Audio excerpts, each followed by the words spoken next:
Good morning everyone. My name is Vaishnavi Bharadwaj. I'm a student of BCA AKU second sem and today I'm here to present on the topic for loop. Before starting, I would like to tell you what actual loop means. Loop is a fundamental construct in a programming language. So basically, what does loop means? Loop allows you to repeatedly repeat a block of statement in C programming language without typing it continuously. Imagine if you're given that you have to print your name for 50 times.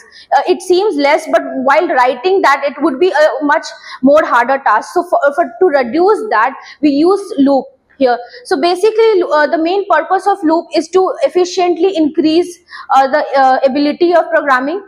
Now there are mainly three types of programming languages, which are for loop, while loop and do while loop. For here today we will be understanding what does actual for loop means. For loop is quite similar to the other two loops, which are while loop and do while loop, but all the three loops have different kind of syntaxes. Now the main component of it is initialization, condition, updation, and it also uses increment and decrement operator. So now here I have written the syntax, for loop syntax. First is initialization. Initialization in here we actually put the value from where we want our loop to start, and then there is condition. In condition we put the condition that where we want our loop to end automatically, and then we have update.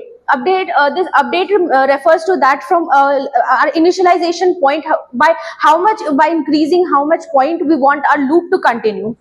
And now here I've written an example of code, and we'll be understanding this code more efficiently by running it in programming language.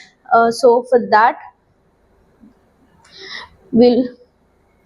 so I've already written a code over here, which is so first, on the first line we have hashtag include stdi.h. This is a preprocessor directory, and we use it in every code of C language. Then we have int main. Int main is also a function which is a keyword which we use in C programming language to for more reliability and portability of the programming code.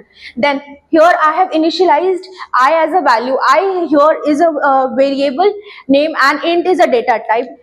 Int is used for integers, and now here I've used for. So this is the syntax of for. Here I've used for, and in parentheses here I've used I is equals to 1. So here I have initialized my loop with I is equals to 1, and with the semicolon I have terminated it.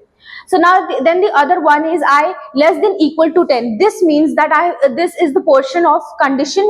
So I have a condition that when I is less than 10 or even is equal to 10, it will automatically, the loop will end there.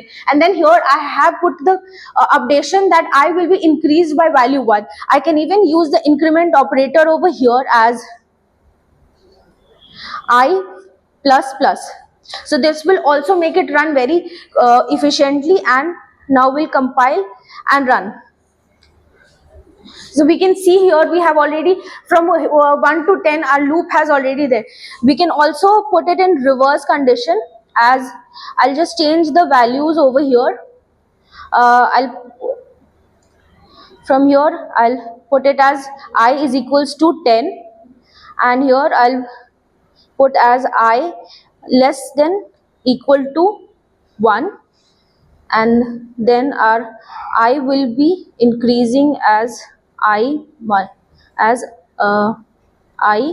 minus 1.